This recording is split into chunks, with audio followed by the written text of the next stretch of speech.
23% de mulheres na graduação. Então, em 100 alunos, 23 são mulheres na área de física. Vai para o doutorado, diminui para 18% e 13% no mundo profissional. 13%, gente, isso é muito pouco. Se vocês acham que é só física, que são os horrorosos, vocês podem ver que, se olhar todas as áreas do conhecimento, as mulheres até estão na graduação, mestrado, mas aí no doutorado elas desaparecem, e as mulheres na área de ciências, todas as ciências, são em torno de 30% no mundo.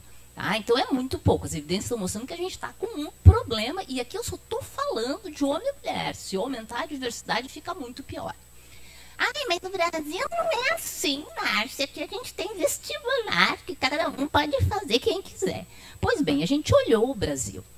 E no olhar o Brasil, a gente viu que lá no começo, na universidade, homens e mulheres já estão em pé de igualdade. Isso é muito bom, gente. Mas, à medida que vai subindo na carreira, o percentual vai diminuindo. Quanto mais político é o cargo, menos mulher tem nesse cargo. Então estamos com um problema. Ai, mas esse é meio acadêmico. O mundo profissional é diferente. Não é diferente. Isso aqui é uma média no Brasil, nas empresas em que as mulheres estão trabalhando, mas as mulheres não são CEOs e nem conselheiras. Mas, Márcia, por que tu quer mais mulher na ciência? Não pense que isso é uma pergunta retórica. Essa pergunta foi feita por um colega logo depois que a gente deu uma aula em Varena, que é uma cidade que tem um lago bonito, que é onde foi filmado Guerra nas Estrelas, e a gente estava indo passear para ver o local de Guerra nas Estrelas, bem passeio de nerd. Para matar o tempo, esse colega físico perguntou: Márcia, a física viveu tão bem sem as mulheres, por que tanto as mulheres vão para a física? Eu não joguei ele para fora do barco, mas eu mostrei esse dado para ele. Uma consultoria internacional chamada McKinsey, ela olhou as 500 maiores empresas do mundo, chamadas as 500, e ordenou por diversidade. E o que essa empresa descobriu?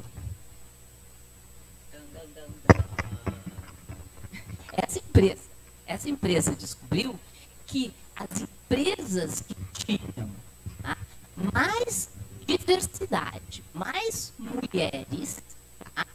mulheres, elas ganhavam mais dinheiro. Deixa eu repetir. Quem gosta de ganhar dinheiro aqui? Todas as empresas gostam de ganhar dinheiro. As empresas que têm mais diversidade ganham mais dinheiro. O que quer dizer? E não é diversidade de fábrica, não, gente. É na liderança. Mais mulher é mais dinheiro. Gostou? E tem um outro estudo, mas isso não tem nada a ver com academia, Márcia, com ciência. Tem sim, tem um estudo que analisou 10 anos de tese de doutorado nos Estados Unidos e mostrou que as teses de doutorado com mais diversidade entre orientador e orientando eram mais inovadoras. Nós estamos aqui num centro de inovação, gente. Mais diversidade, mais inovação disruptiva. Mas então, já mostrei evidências, já mostrei para vocês eficiência, e agora, como é que a gente vai construir essa diversidade? E aí vem a palavrinha mágica, equidade. Ai, Márcia, mas no Brasil a gente tem igualdade. Pois é, igualdade não é a mesma coisa do que equidade. E para ilustrar isso, deixa eu mostrar, abrir de novo.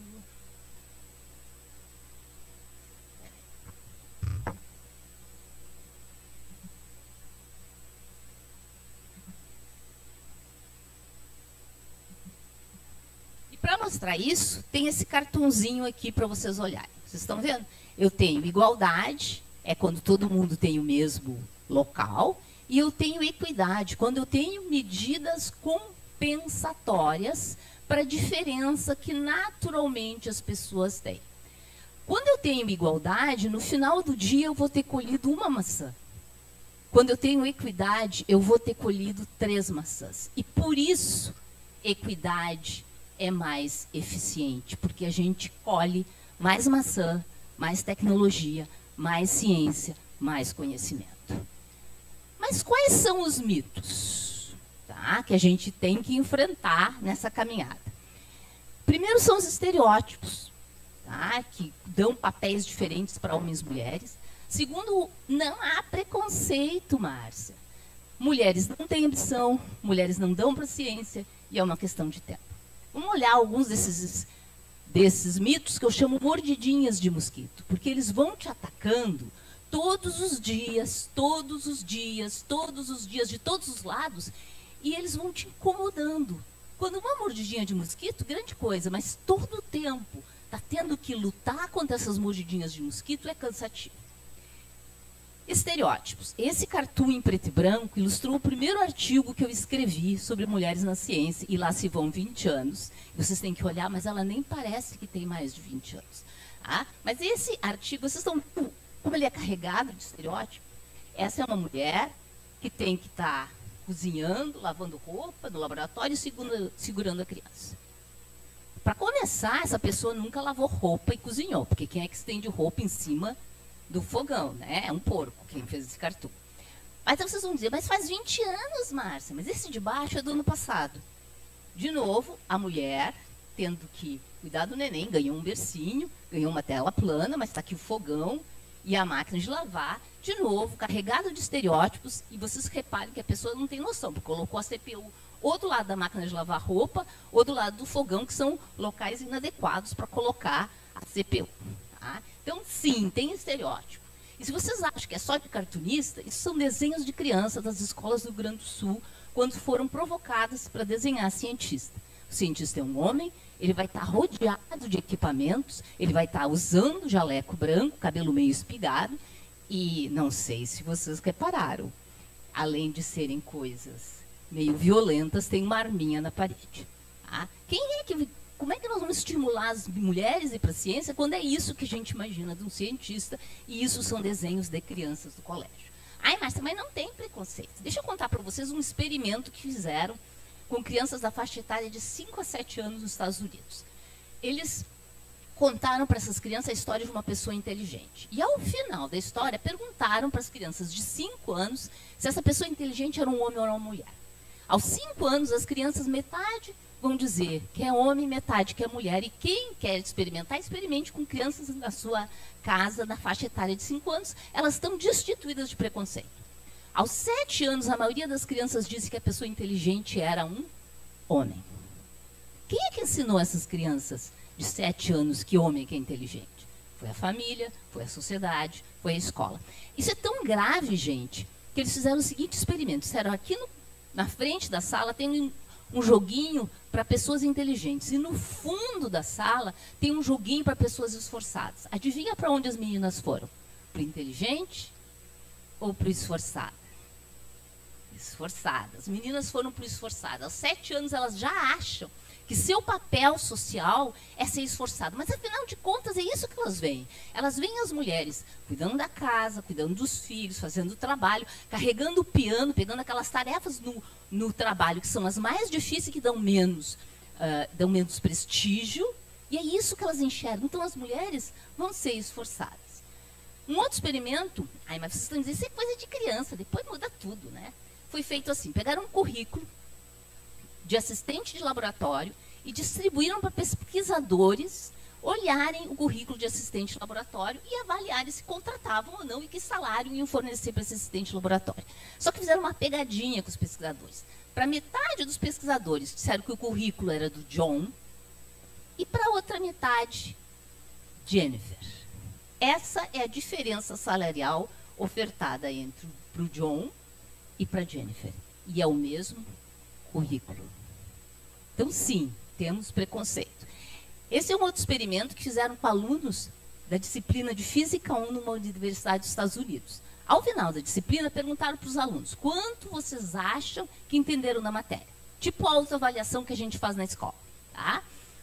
Essa é o resultado da autoavaliação comparado com a nota que os estudantes tiraram. A é a nota máxima, depois vem B e depois vem C.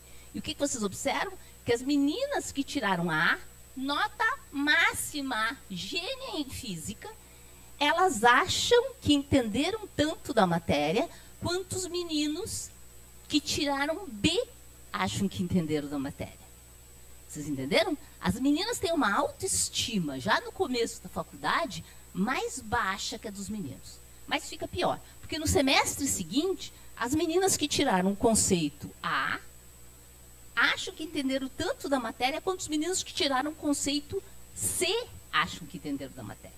Ou seja, a universidade pegou a autoestima dessas meninas e empurrou para baixo. E aí não surpreende que lá no doutorado elas vão embora. Porque vai sendo massacrada. E não acaba nunca, gente, se a gente não fizer alguma coisa a respeito. Ai, mulher não tem ambição, Márcia. Por isso que não sobe na carreira, tem outros interesses. Quer ir pro shopping, quer ser bonita, quer. E tem direito de ser tudo isso. Mas também tem direito a ter ambição. Isso é um estudo feito com 250 mil pessoas que compara a ambição de homens e mulheres em dois momentos. No começo da carreira e passados 10 anos do começo da carreira. O que eles descobrem? No começo da carreira, homens e mulheres têm o mesmo nível de ambição. Mas passado 10 anos, a ambição das mulheres despenca. E sabe por que despenca? Não é por causa dos filhos. E eu sou uma mulher sem filhos, eu sempre acho que os filhos são... Fico bem assustada. São os filhos. Primeira coisa que eu pensei é por causa dos filhos, mas não é. Não é por causa do marido. E nisso eu tenho uma certa experiência, porque eu já tive vários maridos. Mas não é por causa do marido. Ah, as mulheres perdem a ambição por causa dos colegas. Aquela quantidade de vezes que a gente está falando numa reunião e é interrompida. Ter o bonitinho, o macho palestrinha, vir te explicar aquilo que tu é especialista. Outro dizer uma coisa, ninguém dá bola. 1 minuto depois vem o carinha, fala a mesma coisa e todo mundo... Oh, que gênio! Gênio da lâmpada, porque pegou de ti. Ah? Então, estas coisas vão te afastando de querer subir. Ai, Márcia, mas mulher não dá paciência, a gente dá para tantas outras coisas. Ao longo da história, nós tivemos mulheres muito valentes. E se vocês querem olhar uma coisa que eu vi hoje de manhã, o Google hoje está homenageando a Enedina Alves, que foi a primeira engenheira negra do Brasil. Leiam a vida dela, é uma guerreira. Tá? Mas tivemos ao longo da história várias mulheres que, apesar de tudo isso, continuaram defendendo a ciência. Deixa eu falar muito rapidamente de 3 histórias que para mim são muito caras. A primeira delas é a Hipátia de Alexandria, que é lá da antiguidade, bem antiga. Ela era filha do diretor da Biblioteca de Alexandria, uma mulher africana que lecionava filosofia e física, que olhava o céu com instrumentos, sabia que a Terra era um esferoide, não era plana, sabia todo o formato das órbitas, entendia essas coisas e, por isso, tinha um grande poder na sua sociedade. Porque vocês não entendem, ciência é poder. Ciências exatas é poder. E, por isso, nos jogam para fora dessa área. Só que aconteceu, teve uma mudança de governo, um governo conservador, que disse para Hipátia: menina de rosa, menino de azul, vai casar, ter filhos e a gente não te quer aqui. Tá? O que Hipátia fez? Hipátia disse: olha, e por sinal, tu tá marcando a data da Páscoa errada porque não sabe nada de astronomia. O que fizeram com Hipátia, ela não negou, ela continuou perseverando na ciência, inventaram uma fofoca de que ela era uma bruxa e assassinaram ela dentro de uma igreja. Vocês pensando que fake news é coisa moderna? Não, é lá da antiguidade. Quando o poder quer maldizer alguém, inventa fake news. E ela virou um símbolo de resiliência pela ciência. Marie Curie, nossa, poderosa, 2 Nobel, gente. A vida dela deve ter sido muito fácil. Não foi fácil. Marie Curie teve que sair da Polônia para poder estudar na França, porque mulher não podia estudar na Polônia, como não pode agora estudar no Afeganistão. Tá? Ela foi para a França, ela estudou, ela desenvolveu sua própria pesquisa, mas não tinha emprego. Por quê? Porque o marido dela tinha emprego e eles queriam 2 para 1. Quando o marido morre, ela ganha o 2º Nobel sozinha, e vocês acham que o O noticiário era, nossa, segundo Nobel de Marie Curie? Não. Estavam falando da vida privada dela, que é outra coisa que adoram fazer das mulheres. Ah, tu sabe novo babado da vida da Marie Curie, em vez de falar do Nobel. Mas ela perseverou e foi muito importante na história. Hedy Lamarr. Ah, ela errou a foto. Só pode ser uma estrela de Hollywood. Pois é, Hedy Lamarr era uma estrela de Hollywood, mas se tu entrasse no camarim da Hedy, ia ver livros de eletrônica. E ela desenvolveu, durante a Segunda Guerra, um equipamento que era para fazer comunicação de rádio para o lançamento de torpedos. Antigamente, tu lançava um torpedo e era uma única frequência, bem fácil do inimigo descobrir. O que ela bolou? Ela bolou um roteador de frequências que só o torpedo e quem emitisse o torpedo conseguiria detectar. Como se o torpedo estivesse cantando uma música e o outro lado soubesse a mesma música. Então, eles se comunicavam assim. Levou para a Marinha dos Estados Unidos, olha aqui a minha patente, dou para vocês desenvolverem. Eles desenvolveram porque eles disseram, como é que os nossos soldados vão se sentir sabendo que uma mulher desenvolveu isso? Eles esperaram a patente expirar e aí começaram a utilizar essa tecnologia que, por sinal, nós estamos usando aqui, porque foi a tecnologia que deu origem ao Wi-Fi. Nem vou falar dessas mulheres maravilhosas da NASA. Quem é que já assistiu o filme Mulher Estrelas Além do Seu Tempo? Quem não assistiu vai baixar, porque é muito bom, tá? E conta essa história dessas mulheres maravilhosas. Ai, Márcia, mas tudo história velha, né? A gente está num ano mais moderno, agora as coisas mudaram. Para mostrar para vocês o quanto está mudando, eu trago aqui para vocês a evolução das bolsistas pesquisadoras do CNPq de 2001 a 2015. Passou de 32% para 36%. E este ano estamos em 37%. É muito devagar. Então, a gente precisa fazer alguma coisa. E a gente tem feito. Como eu mencionei para vocês, a União Internacional de Físicos tem se mobilizado para criar políticas na União Internacional e contaminar as demais uniões para a gente promover mais mulheres na ciência. Nós, no mundo corporativo brasileiro, a gente tem alguns projetos, como, por exemplo, a L'Oréal, que dá um prêmio anual para pesquisadoras jovens. A gente tem o Unibanco, que promoveu uma série de projetos, Mulher 360, que atua na parte industrial, e a Fundação Carlos Chagas, que tem atuado na questão racial. Toda essa mobilização que começa lá com a União Internacional deu origem também a projetos de governo, como Promovendo a Equidade de Gênero, que infelizmente acabou em 2013, tá? E políticas como com luta, com briga, para a gente ter licença maternidade nas bolsas, para a gente ter os filhos no nosso currículo, uma série de pequenas políticas, e sugiro vocês procurarem, enterrado em algum lugar na página do CNPq, eu espero que agora ressuscite com a nova administração, o projeto que conta as pioneiras na ciência. E um movimento maravilhoso de um grupo chamado Parenting Science, que quer dizer pais na ciência, que promove essa questão da maternidade na ciência. Mas para a gente construir de maneira mais global esta mudança, a gente precisa contaminar toda a sociedade. E isso requer um combustível. Aqui se trabalha com combustíveis limpos. Também tem um outro combustível limpo social, que é a empatia.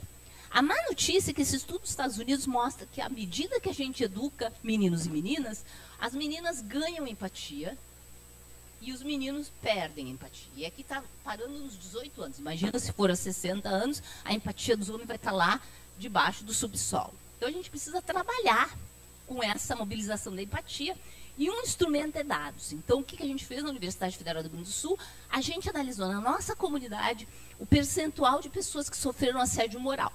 E aqui vocês veem que cerca de 50% entre docentes, discentes e técnicos administrativos já sofreram em algum momento de sua vida assédio moral. Assédio moral é aquilo que a gente aprende lá no Jardim A e Jardim B, que a gente não pode fazer. Xingar o amiguinho, puxar o cabelo do amiguinho, prejudicar a vida do outro. A gente não pode fazer, mas lá na universidade continua. 50% das pessoas já sofreram isso, ou seja, continuam fazendo.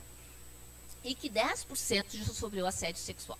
Isso é grave, isso é sério. Quando a gente divulga esses dados, a gente gera políticas internas que dizem que a gente não pode maltratar os outros. Meio óbvio, né? Mas a gente tem que criar política para dizer, tu não pode maltratar os outros. Outra coisa que a gente fez foi criar um curso que está disponível na plataforma da Alumna Online, que chama-se Feminismos, Algumas Verdades Inconvenientes. Por quê? Porque as pessoas não entendem o que é feminismo. Feminismo, basicamente, é aquela ideia revolucionária de que mulher é gente. Tá? Basta isso é feminismo. Então, a gente fez um curso em que mostra todos os impasses em diferentes áreas do conhecimento, na arte, na política. Tem um curso online. Mas, para convencer mais meus colegas, eu e uma colega chamada Carolina Brito, nós desenvolvemos uma peça de teatro, tá? Que é a Mulheres, assim, essa é uma verdade inconveniente, ou também conhecida como a Saga de Carlota, que conta a história de uma menina desde a infância até a idade adulta, todos os obstáculos para ela se tornar uma física. É uma espécie de comédia, sabe aquelas comédias que ficam duas pessoas na plateia e a gente fica trocando roupa, e como vocês veem, a Carolina faz a Carlota e eu faço os demais personagens, o professor, a mãe, o professor velho, xarope, todas as coisas que a gente conta aconteceram comigo ou com a Carolina. Portanto, quando a gente apresenta em conferências, todo mundo na plateia, os homens ficam se acusando de terem sido eles que fizeram, e é bastante divertido isso. Como é divertido, a Serrapilheira nos financiou para se tornar isso num podcast. Podcast, para o pessoal da minha geração, é radionovela. Tá? É uma espécie de radionovela, só que aí os produtores acharam que eu e a Cacá não éramos boas suficientes. E aí contrataram uma tal de Mel Lisboa para fazer os papéis. Eu fiquei meio revoltada, porque eu gosto de fazer os personagens, mas tudo bem, cedi. E hoje em dia eu tenho um programa que vai para o YouTube, que dá Rede Estação Democracia, em que eu converso com pessoas sobre ciência e trago pesquisadores e pesquisadoras, mulheres, homens, negros, negras, brancos, todo mundo, para mostrar realmente que ciência é essa coisa maravilhosa que cada um de nós pode fazer. Espero que eu tenha convencido vocês, com os meus 4 E's, evidência, eficiência, equidade e empatia, da importância de ter mulheres na ciência. E esse é o meu grupo de pesquisa que mistura física, ciência, política, educação e todas as coisas. E digo que nesse momento desse nosso país, eu estou ativamente esperançando. Esperançando não é sentar parada, é trabalhar muito, é brigar muito por cada conquista que a gente já fez e apostar no futuro. Porque esperançar é verbo transitivo e direto. Obrigada.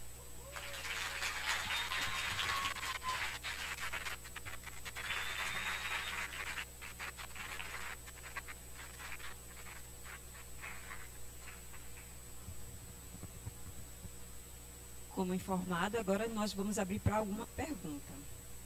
Se alguém na plateia tiver alguma pergunta para fazer à nossa pesquisadora. Pode ser? Pronto.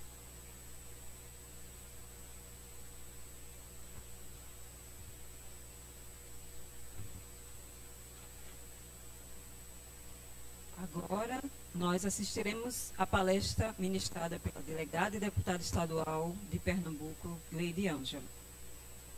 Gleide possui graduação em Direito pela Universidade Salgado de Oliveira, graduação em Administração de Empresas pela Faculdade de Ciências Humanas, ESUDA, e especialização em Políticas Públicas de Segurança pela Faculdade Integrada de Pernambuco. É delegada de Polícia da Polícia Civil de Pernambuco, atualmente ocupa o cargo de deputada estadual, sendo a mais votada da história de Pernambuco, com 412.636 votos.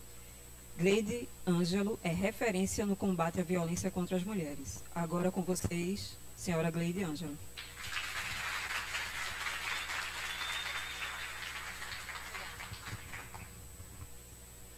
Vou subir aqui para vocês me verem melhor.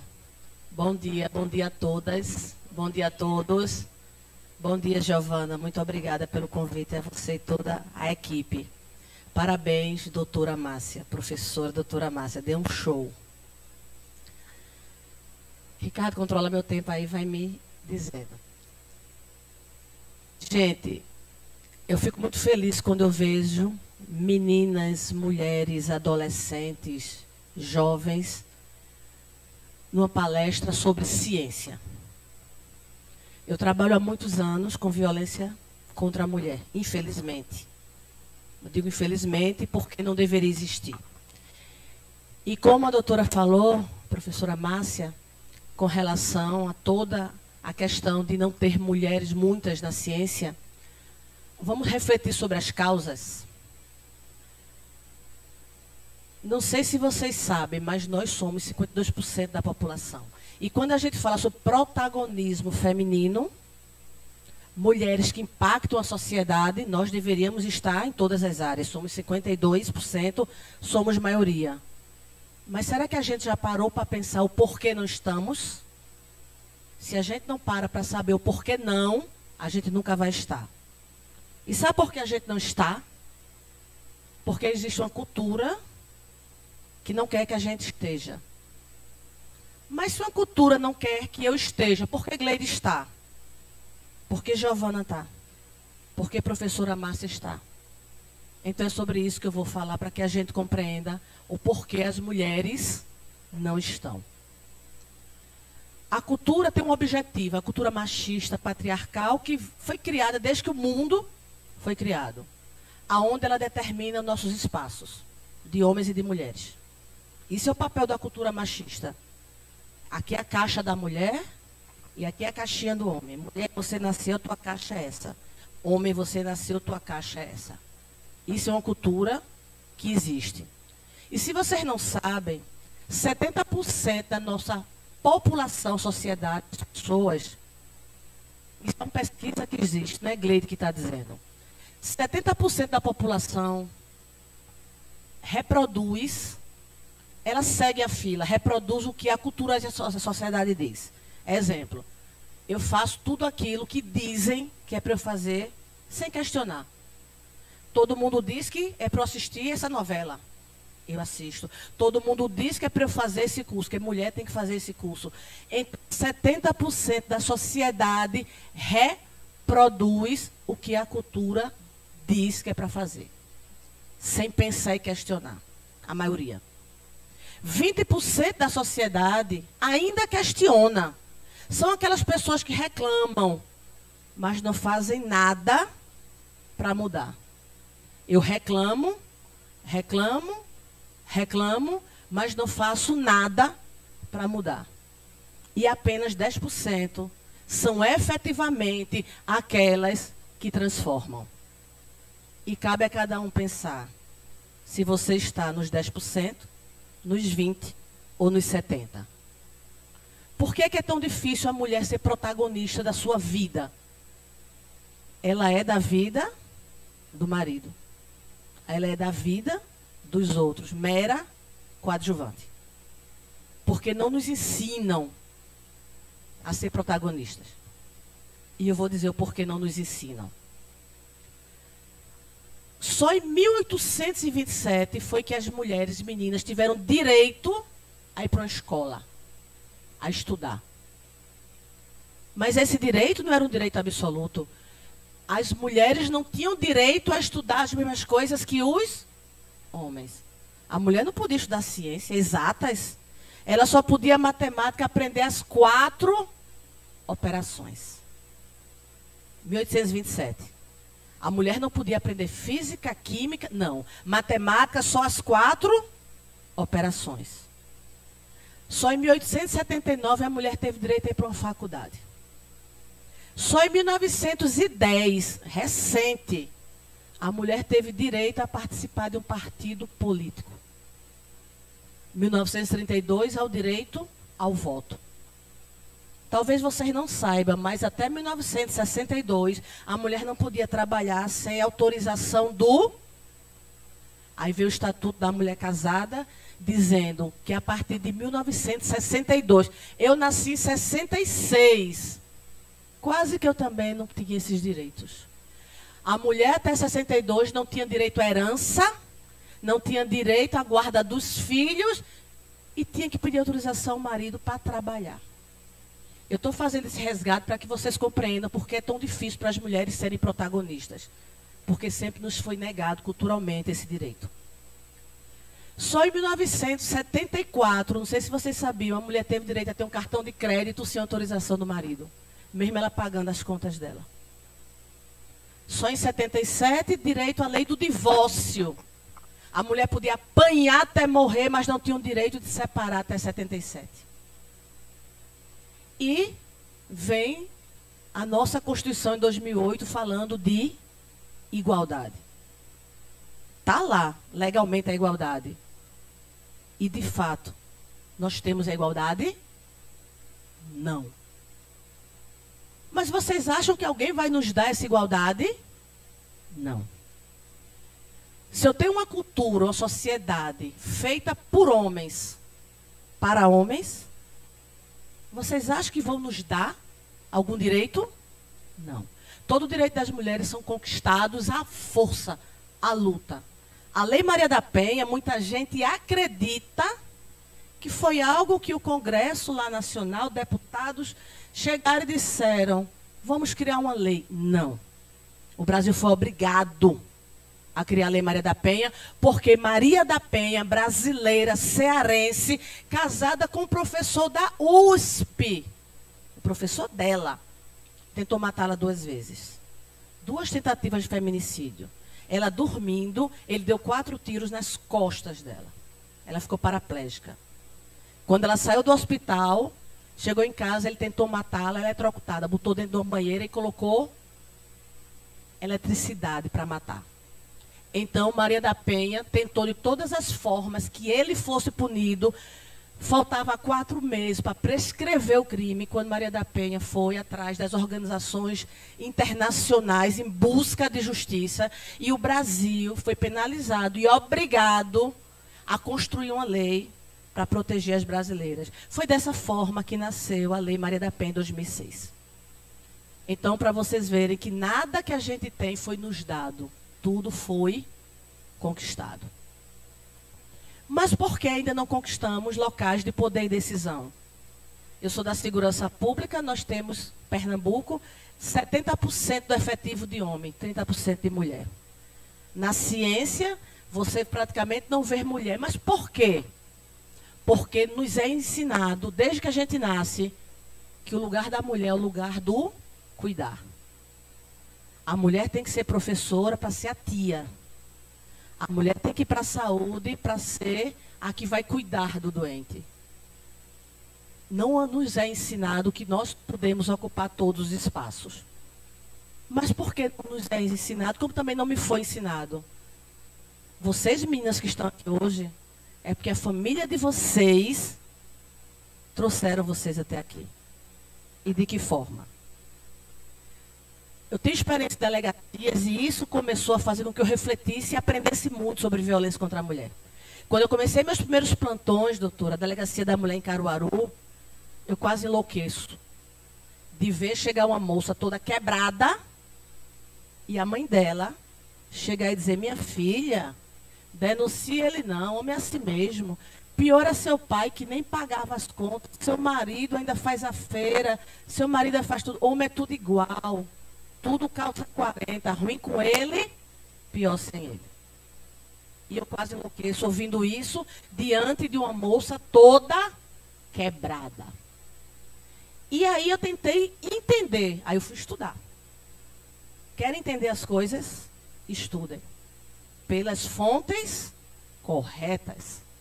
E aí foi quando eu fui estudar para compreender que violência é essa que faz com que as mulheres acreditem que são inferiores.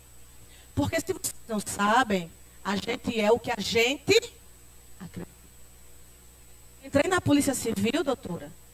A primeira coisa que me disseram, você tem que usar terninho preto. E a quantidade de colegas minhas, tudo de terninho preto, só que eu não via o mundo para reproduzir padrões. Eu via o mundo para protagonizar a minha vida. Eu não, todas nós, homens e mulheres. Só que não nos ensinam isso. Mas eu aprendi isso. E eu fui questionar algo que é tão difícil se fazer na sociedade. E por que muita gente não questiona? Porque você paga um preço muito alto quando você questiona. Você paga um preço, mulheres, muito alto quando vocês querem ser protagonistas das suas histórias. É a famosa, tem que sair da sua zona de conforto. Que, sinceramente, de confortável não tem nada. É confortável você levar todo dia? É confortável você poder expressar a sua opinião? Não é. Mas nos ensinam que esse é a nossa caixinha, a da mulher. E por isso que hoje você vê muitas mulheres sofrendo, e não é só mulher negra, mulher pobre, é a maioria. Mas mulheres com dinheiro no bolso, amiga de minha com arma na cintura, que sofrem violência. Sofrem dependência emocional. Porque ela foi ensinada de que o papel da mulher é o de inferioridade, independente do poder aquisitivo que ela tem, independente da profissão. Isso para a sociedade é inerente ao gênero. Você nasceu mulher, você quer ser afoita? Quantas vezes, doutora, eu escuto, você é afoita? Você quer transformar as mulheres em afoita? Porque para a sociedade machista, a mulher que pensa é mulher afoita. E aí cabe a cada um de nós saber o que é que a gente quer para a nossa vida. Você quer estar nos 70% que você vai reproduzir o padrão? E qual é o padrão da caixa da mulher na sociedade? É a mulher que vai obedecer o que o homem, o pai. E aí eu digo a vocês, as pessoas chegam para mim e dizem, mas por que a violência aumentou? Antigamente, a violência não era assim. Era, sempre foi. A diferença é que antigamente as mulheres sofriam caladas. As mulheres não tinham a quem recorrer, a buscar, não existiam leis, não existiam. Hoje não. Hoje a juventude tem informação. Você vê hoje, é por isso que eu digo, a transformação vem pela educação, não vem por polícia. Não vem por nenhuma outra forma, se não for pela educação. E que educação é essa? É dentro de casa. Muitas mães e muitos pais, infelizmente, porque se a gente for pensar, se eu estou no século XXI, se eu estou falando que somos 52% da população, eu estou falando que Pernambuco, ano passado, teve 42 mil boletins de ocorrência de violência doméstica. Das que denunciaram, fora as que estão sofrendo calada. E por que se perpetuam essa violência? Porque as mulheres não conseguem protagonizar. Porque simplesmente nós reproduzimos o que nós aprendemos dentro de casa. E para você mudar essa crença, é difícil. Tem que buscar ajuda, muitas vezes, profissional. Eu fiz terapia há 7 anos. Para chegar no nível que hoje eu cheguei de liberdade de pensamento. Eu não nasci assim não, tá? Eu nasci como muitas mulheres oprimidas, vendo minha mãe sofrer muito, a ponto de minha mãe morrer com 39 anos. E eu não lembro de um dia eu não ter visto minha mãe chorando. Eu tinha 12 anos. Eu não lembro de um dia sem ver minha mãe chorando. E eu não compreendia porque minha mãe chorava tanto, porque minha mãe sofria tanto. Porque minha mãe sofria violência. E aí, se a gente não procurar ajuda, provavelmente você vai reproduzir. Sabe por quê? Porque você vai aprender que o exemplo de família é aquele. É a única que você conhece. E que o papel da mulher é aquele. É o que acontece hoje. Quando a mãe ensina para a filha que o homem é a si mesmo, que é tudo igual, você está dizendo para a tua menina, minha filha, sofrer é normal. Não é normal. Violência não é normal. A sociedade tem que parar de naturalizar a violência contra a mulher. Uma sociedade que não fica indignada com a mulher que apanha é uma sociedade tolerante com a violência contra a mulher. Porque a nossa luta contra o machismo é muito grande. Porque o machismo está dentro, não só de homens, mas também de muitas mulheres. Mas porque elas são mais? Não. Porque é o que ela acredita que é o papel da mulher. Aquela caixinha que quando a menina nasce, o que é que a gente ensina? Eu tenho um casal. Minha filha ontem fez 25 anos. O meu filho tem 26. Mas o que é que se ensina, infelizmente, ainda hoje? Quando a menininha nasce. Eu tenho minha princesinha. Só que eu não ensino minha princesinha a encontrar e esperar um príncipe. Eu ensino minha princesinha a ser a dona do castelo. A dona proprietária. Mas não é isso que se ensinam. Romantizam a mulher. Infantilizam a mulher como se a mulher fosse muitas vezes inimputável. Como se a mulher precisasse de alguém para pensar por ela e para cuidar dela. Quando, na verdade, a gente tem que ensinar nossas meninas a se cuidarem sozinhas. A dependência emocional começa quando você chega para sua menina e diz: minha filha, você vai encontrar um homem bem bom para cuidar de você. Tu está dizendo que a tua menina é incapaz de se cuidar sozinha. É por isso que tua menina arruma um namorado, começa a puxar o braço dela, começa a gritar com ela e ela começa a gritar que aquilo é amor. É porque ele me ama, ele tem ciúme de mim. Não, isso não é ciúme, isso não é amor, isso é posse. Mas será que é isso que ensinam? Se você não ensina certo a tua filha, ela vai aprender o errado. E ela vai reproduzir o errado. É por isso que a nossa grande dificuldade hoje, doutora, é fazer com que a mulher acredite que ela sofre violência. Como é que você vai tirar a mulher da violência se para ela não sofre violência? Não, delegada, meu pai também era assim. É porque meu marido é nervoso. Ela não consegue se enxergar como vítima de violência porque ela aprendeu que aquilo é uma estrutura de uma família normal. E aquilo vai aumentando. Eu vou trazer os microfones. E aquilo vai aumentando.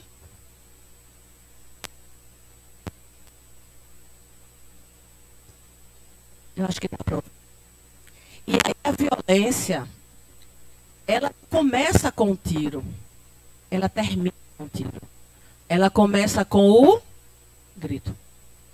Tenham muito cuidado com o grito.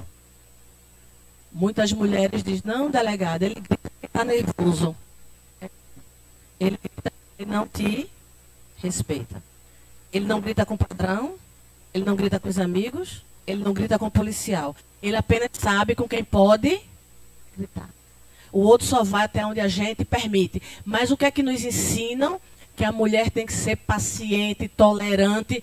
Paciente é uma coisa. Tolerante com violência, jamais. Jamais. Acha que querem nos colocar? É uma caixa. Eu vou falar melhor sempre. Eu fico agoniada. Nessa caixa, dá para me ouvir? Para que vocês compreendam, vou fazer no som atriz do programa política, mas é nessa caixa, para homem e para mulher. Se nasce com um menino, você vai ensinar para ela o que deve ser, o que é que ela precisa ser para ser aceita pela sociedade, não para ser aceita. E o que é que ela precisa fazer para estar no caminho?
Deixa eu...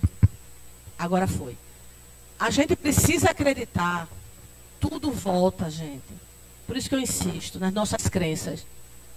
Eu acredito, Deus me deu a minha vida, e Deus me deu o livre-arbítrio, e eu tomo minhas decisões. Doutora Márcia também acredita, está aqui. Doutora Giovana acredita, está aqui. Muitos de vocês acreditam, estar aqui. Vocês que estão entrando na ciência acreditam, por isso que vocês estão aqui. Mas, muita gente coloca as decisões na mão do outro. É o que falta na vida das pessoas. Autorresponsabilidade. É culpar os outros pelos nossos erros. Os nossos erros não são para nos culpar, mas para que a gente aprenda com eles a crescer e a não repetir mais. Mas a gente voltando para as mulheres, o que é ensinado, a maioria das mulheres, e eu parabenizo vocês por estarem aqui e parabenizo a família de vocês. Porque muitas meninas queriam estar aqui e escutar em casa. Ciência não é para mulher. Se vocês estão aqui, é porque a família de vocês é a base disso aqui. E é isso que deveria ser o normal na sociedade. Mas, infelizmente, é a exceção da sociedade. O normal é a mulher e a menina escutar, não pode isso, não pode isso, é para política. Se você diz que política é para homem, sabe quem vai tomar decisões para a política pública da vida das mulheres? Os homens. Aí eu pergunto a vocês, dominação é poder. Dominação é poder. Alguém quer perder poder? Não. Poder ninguém nos dá, repito. Poder a gente conquista. Espaço ninguém nos dá, espaço a gente ocupa. Então, se as mulheres, se nós não tivermos essa consciência de que nós podemos também ocupar todos os espaços, a gente vai abrir jornal. Porque, doutora, aqui em Pernambuco, Nordeste, é muito absurdo. Se o machismo no Brasil é grande, no Nordeste, ele é muito mais arraigado, muito mais cruel. Semana retrasada, eu passei 3 horas de entrevista ao vivo na TV Jornal. Infelizmente, 5 feminicídios em uma semana em Pernambuco. E todos por um motivo. A mulher queria ser livre. Queria acabar um relacionamento. Só que nessa sociedade que a gente vive, uma mulher dizer para um agressor, eu não quero mais você, ela está assinando a sentença de morte. E eu digo a vocês, por que ainda é assim? Porque muitas mulheres ainda se submetem à violência. É porque gostam de apanhar? Não. Isso é outra mentira da cultura. É porque elas aprenderam que aquele papel é o papel dela. Porque elas viram a mãe, a avó, a tataravó, elas viram toda uma estrutura da família dela passar por aquilo. Então, para ela, se torna normal. E elas nunca acreditam que poderá chegar na morte. E eu digo, chega. Então, o que é que a gente precisa? Primeiro, as mulheres acreditarem que nós não somos inferiores. E nós não somos, tá? Não existe superioridade de sexo. Não existe questão de ser mais inteligente por questão de sexo. Isso não existe. Não existe ser mais competente porque é homem.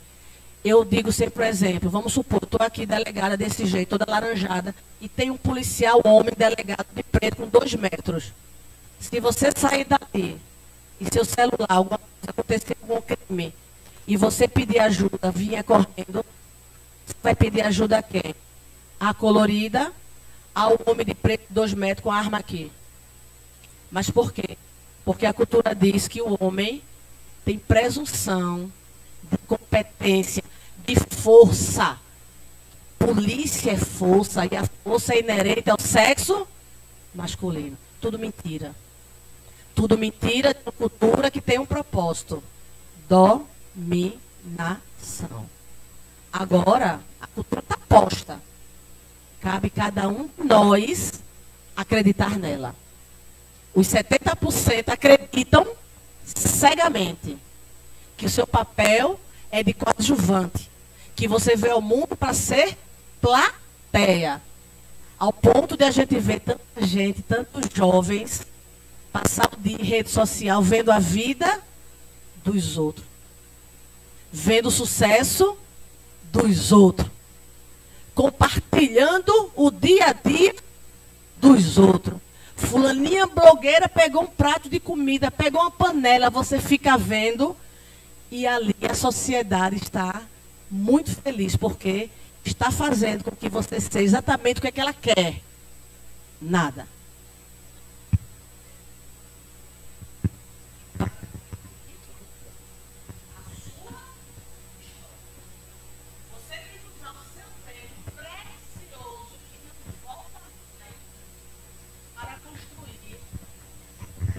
A tua vida. Se vocês vão começar na ciência, vocês estão construindo a história de vocês. Esse programa é um programa que liberta as meninas essa cultura de opressão. A gente não vai mudar a cultura se a gente não mudar nossos pensamentos e nossas crenças. E a partir do momento que uma muda, você consegue mudar todo o seu ciclo.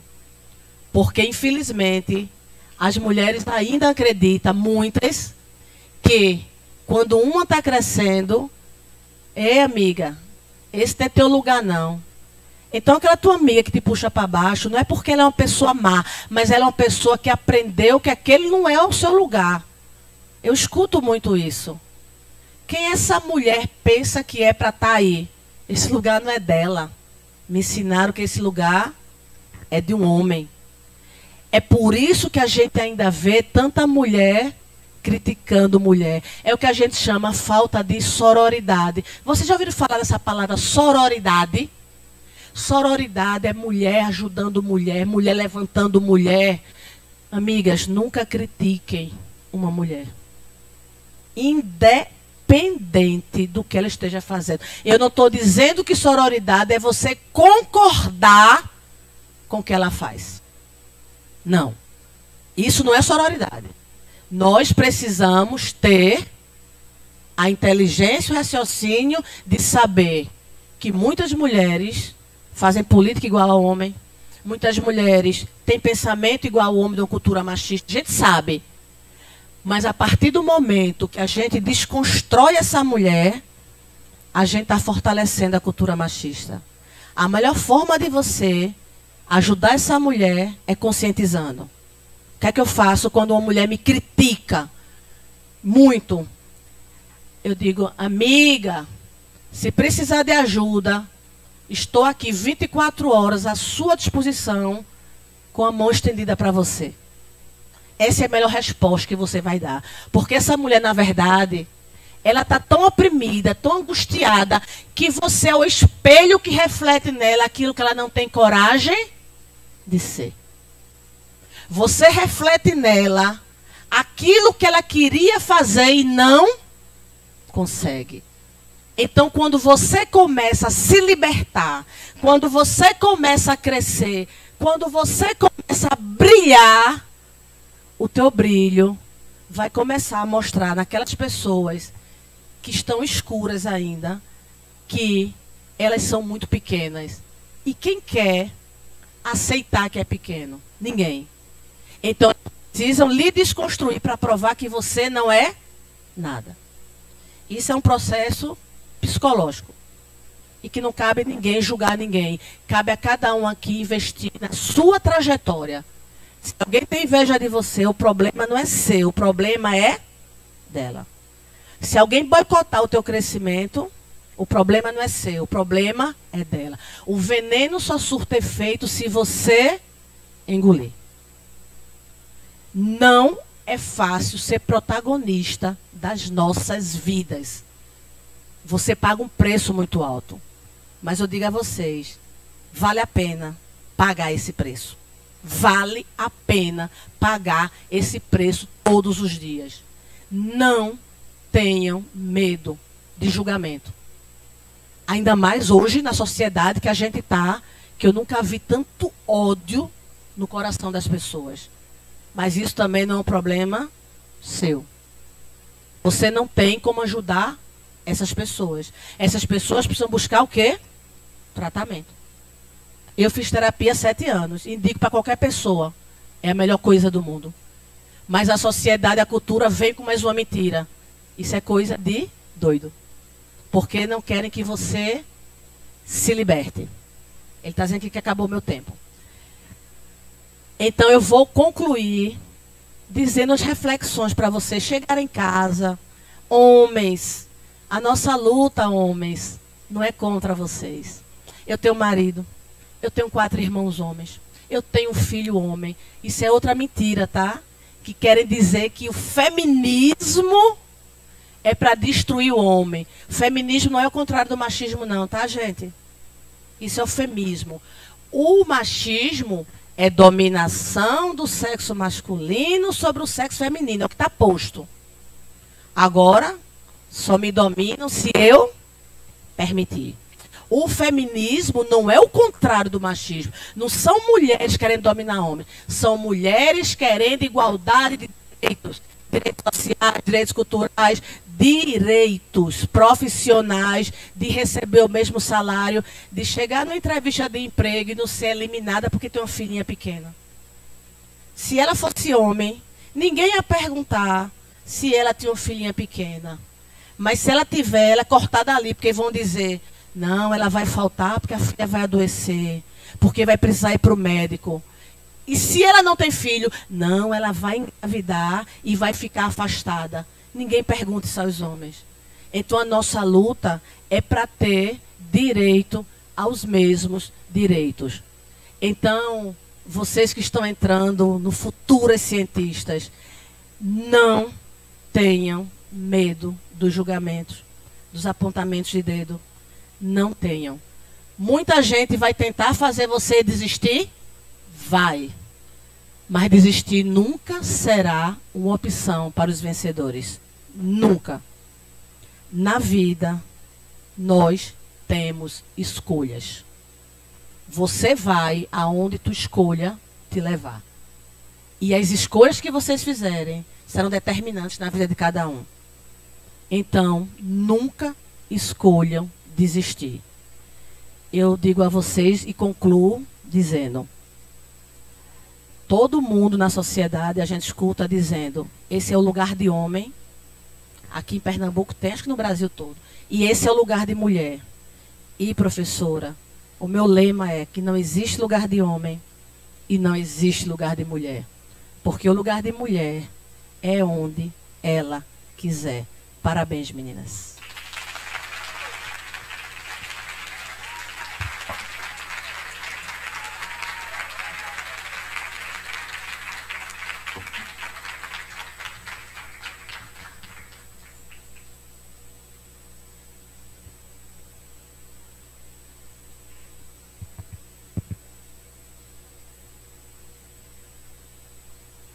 A nossa audiência no YouTube fez algumas perguntas. Primeiro eu vou perguntar a Gleide Ângelo. A Risolda Maria Silva gostaria de saber como a senhora enfrenta o machismo das próprias mulheres. Acho que a senhora...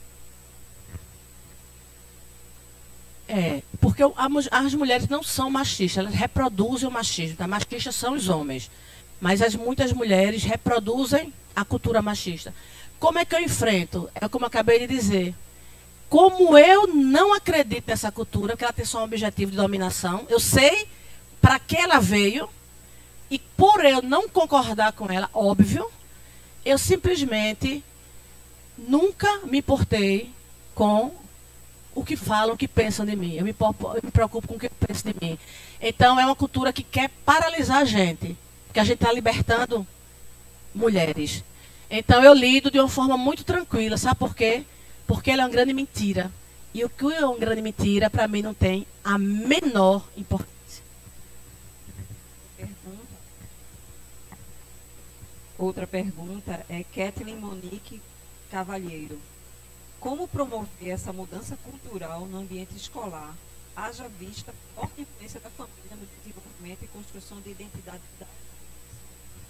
Pronto, vou falar o que tem aqui em Pernambuco. Em Pernambuco, nas escolas públicas, existem núcleos de estudo de gênero.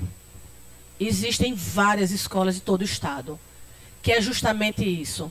Nesses núcleos de estudo de gênero, se discute a desconstrução do machismo, o valor da mulher, a Lei Maria da Penha, porque a gente só vai transformar por meio da educação. A sociedade acha que botando uma polícia em cada casa resolve o problema da violência. Não. A polícia já é consequência. A gente só vai resolver se for na causa. E a causa é a educação. Então, em Pernambuco, a gente tem núcleos de estudo de gênero dentro das escolas, onde se discute. Por isso que a gente vê hoje uma juventude totalmente diferente. E é por isso que a gente vê o que se acha que a violência aumentou é não. São mulheres e jovens que não toleram e não se submetem mais à violência. Existe, assim, tem avanços, parece que a coisa, a gente vem com essa mensagem, ai, tá difícil, mas tem avanços, gente. Nós já temos no Brasil livros didáticos onde aparecem mulheres protagonizando. Não vou dizer qual é a coleção, porque senão vai parecer que eu estou fazendo propaganda. Eu provoco os professores e professoras a, quando forem adotar um material escolar, olharem nesse material escolar se protagonizando a ciência, por exemplo.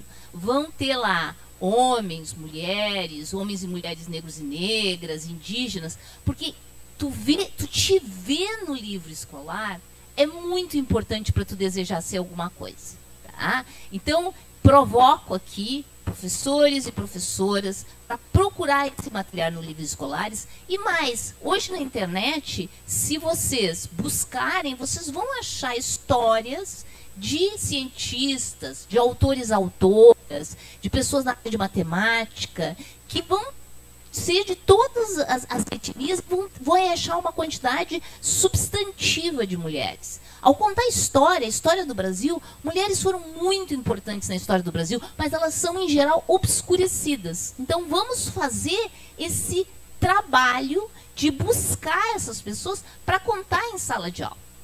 Porque na medida que a gente se enxerga como protagonista, a gente muda a nossa própria história. E vamos voltar a falar de gênero dentro das nossas escolas, de todos os gêneros, para que a nossa formação lá embaixo já nos ensine essa questão tão importante que é da igualdade e da equidade. Tem uma pergunta para a senhora Márcia. Queria saber se meninas com menos de 18 anos podem fazer o curso do Lumina.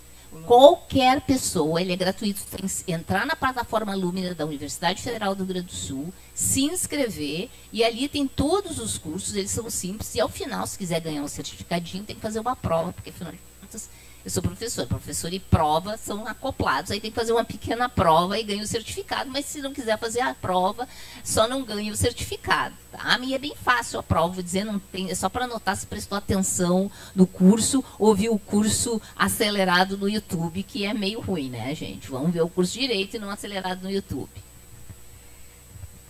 Essa pergunta pode ser para as duas. Como realizar resgate nas escolas das famílias para abraçar, unir forças para a libertação da cultura de opressão das mulheres? Deixa eu dizer uma coisa que eu venho da área de ciências exatas, tá? Então, quando eu comecei a falar sobre essa questão de mulheres nas ciências exatas, isso faz mais de 20 anos, as pessoas não aceitavam que tinha uma diferença. Eu estou falando das pessoas, estou falando de cientistas. Então, o que eu tive que usar? Eu tive que usar dados para pôr o problema. Olha aqui os números estão mostrando isso. Então, assim, uma razão importante da gente discutir esse assunto são os números que mostram a baixa participação das mulheres, os números que mostram que é importante diversidade para a gente ser eficiente, os números que mostram que quando as mulheres não estão presentes, a violência se torna mais presente. Portanto, a gente precisa incentivar as mulheres a estarem presentes para ter menos violência. Que quando as mulheres não estudam, as crianças não estudam. Então, essa discussão tem que ser estimulada não só também, mas não só porque ela é justa e por direitos humanos, mas porque ela vai tornar a nossa sociedade mais eficiente. E por que eu friso tanto essa questão da eficiência? Porque ela é que mais incomoda o machismo. Porque o machismo até aceita nos dar esmola. Esmola, deixa essa mulher da cota aqui. Ah, concessão. Até aceita. Mas ele dá um troço, assim, no machismo. Um troço. Sabe assim, quando tu comeu aquela coisa e não senta bem? Sabe, assim, comeu. Todo mundo aqui já comeu um negócio que ficou assim, rodando no estômago. Tá? Aquele pepino que fica rodando no estômago. Pois é. Quando a gente fala eficiência, pepino que fica rodando no estômago. Porque eu digo, eu tenho que estar lá porque eu vou agregar. Só completando. A gente faz muito aqui rodas de diálogos. Os zeréns, as escolas aqui, algumas convidam os pais para palestra nas escolas. Convida pai e mãe. 99,9% que vai são as mães. É muito difícil algum pai, vai algum outro. E aí a gente conversa sobre a violência. Porque se eu faço uma roda na comunidade, ele não deixa a mulher ir. A mulher não tem. E como é na escola, quando a escola chama, aquela mãe que sofre violência vai. Então, isso é muito importante. Porque a gente resgatando, chegando na mulher, porque ela, muitas solos, ela cria suas filhas. Então, precisa com que ela se reconheça o que é violência para ela não passar para ensinar para a filha e para o filho, tá? Porque ninguém nasce machista, tá? Isso é ensinado. Isso é ensinado, precisa alcançar quem ensina. Então, o papel da escola é fundamental. Inclusive, professora, eu tenho leis aqui que obriga, tá? Que na escola, se qualquer violência contra a mulher, se a criança, se o aluno disser, é a notificação compulsória, obrigado a chegar à polícia. Para quê? Para que a gente chegue na mãe. Se uma menina, uma criança, um filho diz que a mãe sofre, aí essa notícia chega para a polícia tem como alcançar. É a notificação compulsória, é obrigatório. Fiz também para o hospital, uma mulher chega lá lesionada, é obrigado sim, a área de saúde, passar para a polícia. Porque a gente precisa chegar nessa mulher para proteger antes que aconteça o feminicídio. O Estado tem que proteger, né, gente? O Eros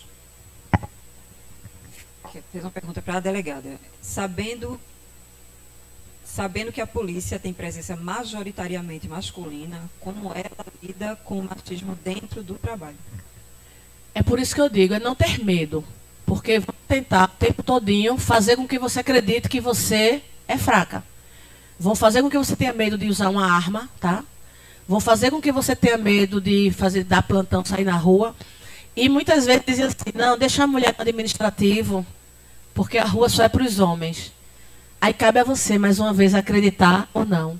Como eu nunca acreditei, eu dei plantão, quem me conhece, quem é daqui do estado, professora, eu dei plantão de homicídio, trabalhei em homicídio, dando plantão, rodando atrás dos homicídios, 24 horas por dia durante 10 anos.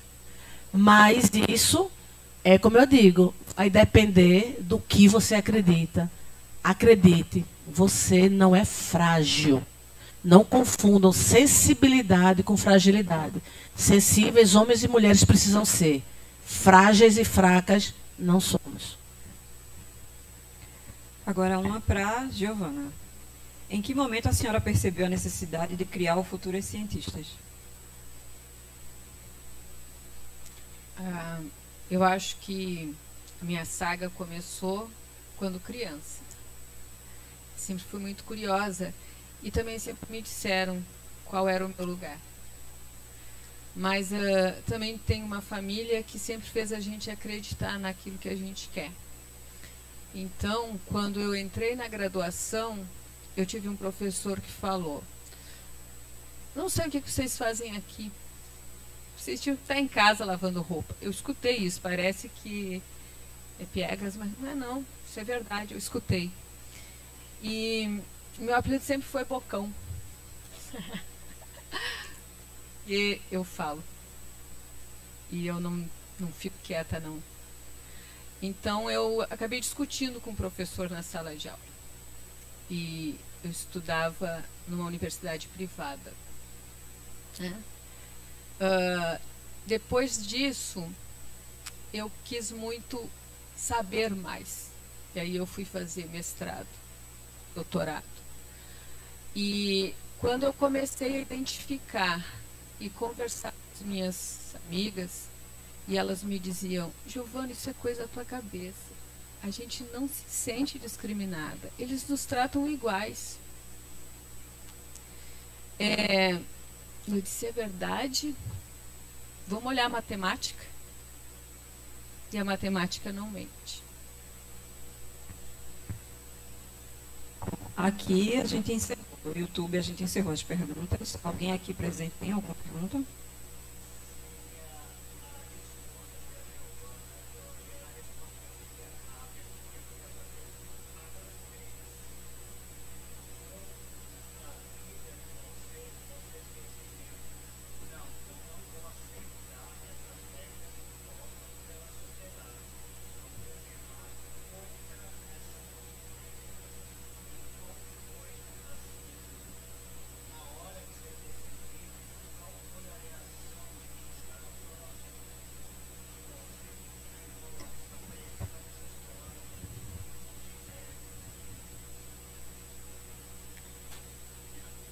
Olá, vou responder. A minha primeira delegacia foi de roubos e furtos. Cheguei lá, acho que tinha uns 80 homens e só eu de mulher. E eu só ando de rosa, de saia rodada, de flores, eu gosto de cores. E cheguei dessa forma, sapato alto, e escutei de um homem: o que é que essa mulher veio fazer aqui? Aí eu me virei e disse: por um acaso, ser sua chefe. Simples assim. Eu aprendi uma coisa na vida.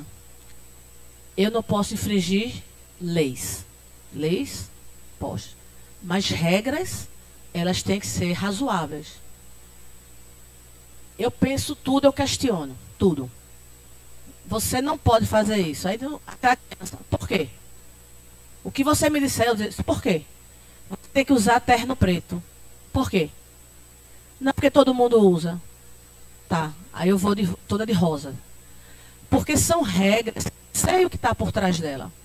Quando você, é por isso que eu digo, o conhecimento. Conhecimento é poder. Informação é poder.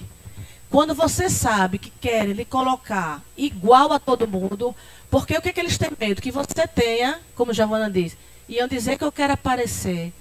Para a sociedade, para muitos, o que é aparecer não é o aparecer, é aquilo que dá visibilidade de algo que você tem competência para fazer. Mas aí você vai crescer. E não interessa a mulher, principalmente, o crescer. Quem tem que crescer sou eu, ela não. Então, vão fazer de tudo para lhe desconstruir. É por isso que eu digo, você tem que ter coragem para sair da zona de conforto. Mas ninguém cresce na zona de conforto. E eu digo, é muito desconfortável você ser uma pessoa que não pensa.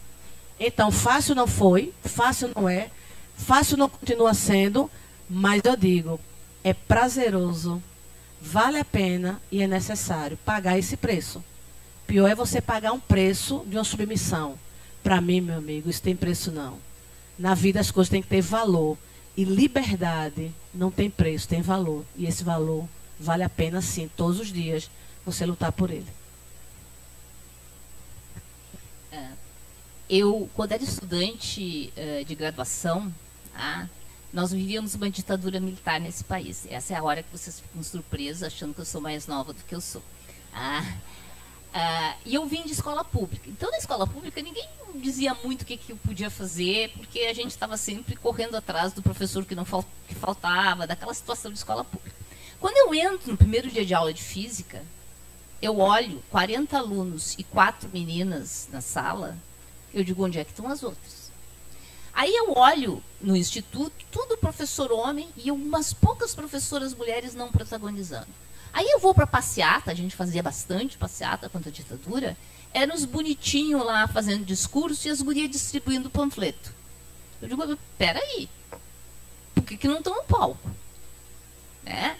Aí eu disse, não, nós temos que ir para o palco. né? Então, a primeira atitude que eu fiz, vou concorrer para ser presidenta, a primeira presidenta do Diretório Acadêmico de Física. Tá? E aí era uma época que as esquerdas, nada parecido com agora, que as esquerdas uma matava a outra, sabe? As 200 mil correntes se matando. Eu chamei, como eu vinha da escola pública, nunca tinha tido ciência política na vida, eu não via nenhuma diferença entre os grupos, eu digo, vamos sentar e vamos fazer uma frente ampla. Nossa, isso aí é lá. Montamos a frente ampla e anunciei com cartazes no Instituto, não tinha essas coisas de Instagram, de Twitter, não tinha, era cartazes. E no dia seguinte, os outros grupos revoltados, que eu tinha feito uma frente ampla, e claro que eu ia ser a presidenta, tá? Empastelaram o Instituto com os cartoons de seios nus, dizendo, essa é a única frente ampla que a gente aceita. Tá? Obviamente não me intimidei, concorri, ganhei com a frente ampla e decidi que dali por diante, quando tivesse uma vaguinha de representante discente não sei aonde, era o papel que eu ia começar a fazer. E ia continuar fazendo com um plano de que quando eu chegasse no topo, quando eu ia fazendo pequenininho, mas quando eu chegasse no topo, me esperem, porque a coisa vai rolar. E é isso, a gente vai fazendo o papel que a gente pode, não sozinha. Foram muitas mulheres no caminho, muitas companheiras no caminho, muitos companheiros no caminho.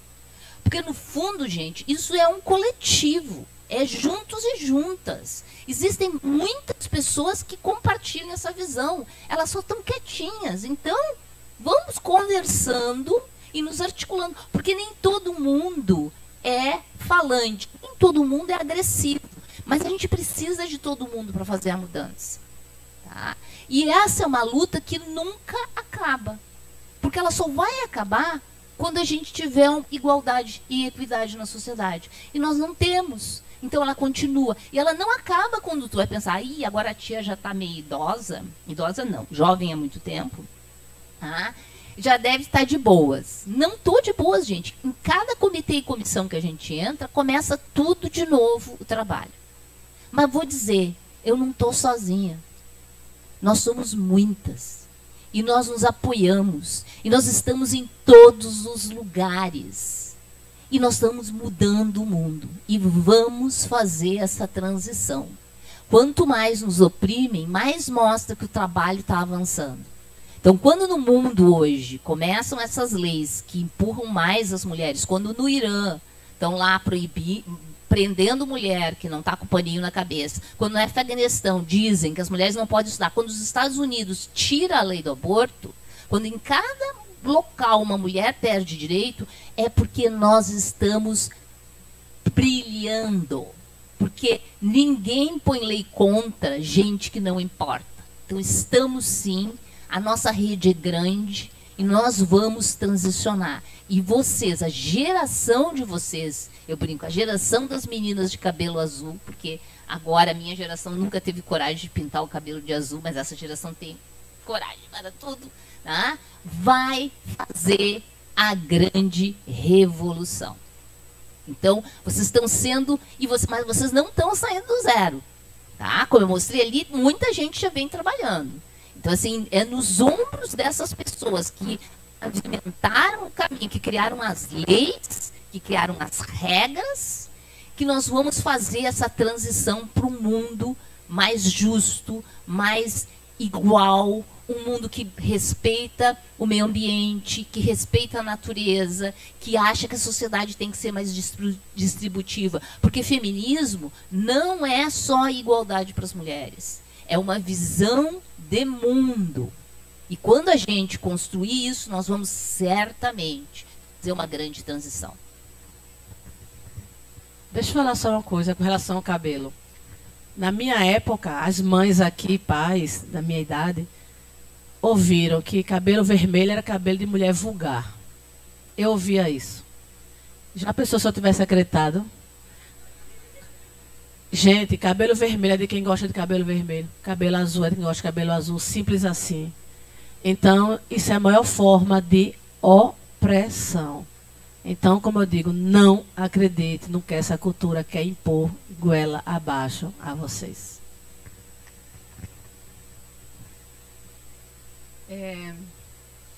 As dificuldades a gente encontra constantemente e diariamente. Não é porque você chegou num cargo de empoderamento que elas deixam de existir como mágica. Ao contrário, elas aumentam ainda mais. E eu acho que aqui vocês estão com 3 mulheres aqui, muitas aí, que têm certeza que lugar de mulher,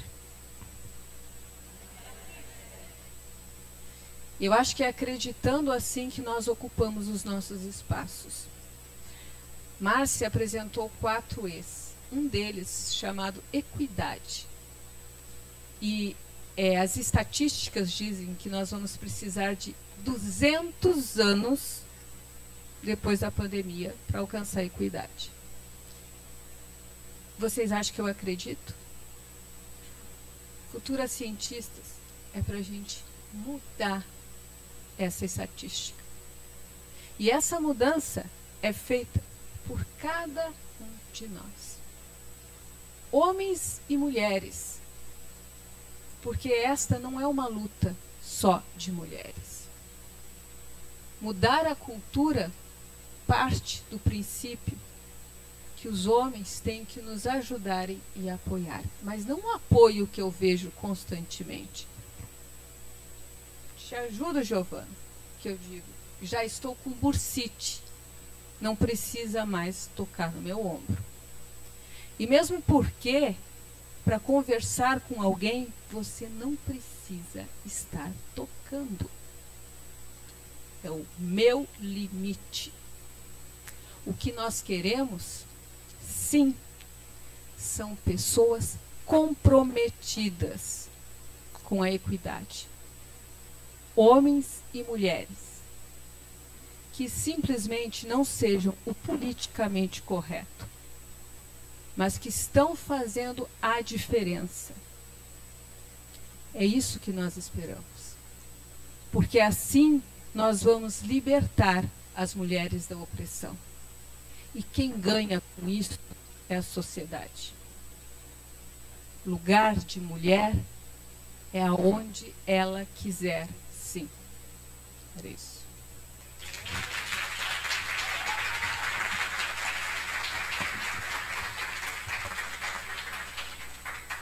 Bom, gente, pelo horário, nós vamos encerrar a palestra de hoje. Se a doutora Giovana quiser fazer um encerramento. Eu quero agradecer imensamente a presença aqui de Márcia, de Gleide, dessa palestra maravilhosa que ensinou tanto e que nos incentivou, motivou tanto. Eu quero agradecer a todos os tutores e todas as 470 futuras cientistas espalhadas pelo Brasil inteiro que estão assistindo esta palestra. Agradecer por vocês acreditarem em um sonho. Eu comecei o Futuras Cientistas com 15 meninas. E hoje nós estamos em todo o Brasil. Isso quer dizer que mais mulheres estão acreditando que lugar de mulher é onde ela quiser. E não pensem que vocês vão passar apenas um mês aprendendo e tudo terminou. Este é o início do resto das vidas de vocês. Porque cada uma de vocês é responsável para contaminar mais meninas com o vírus da ciência. Então, agradeço imensamente a todos esses tutores, e muitos estão aqui no auditório, homens e mulheres, que estão participando dos planos de trabalho do Futuras Cientistas, incentivando essas meninas, levando ciência a essas meninas no Brasil inteiro. E agradecer a todas as instituições, são 47 instituições de universidades e institutos de pesquisa e 3 empresas que estão recebendo essas meninas nos seus laboratórios. Então fica o meu grande agradecimento, e essas mulheres ícones aqui, maravilhosas, me deixa muito honrada de tê-las hoje. Muito obrigada, e obrigada pela presença de todos vocês.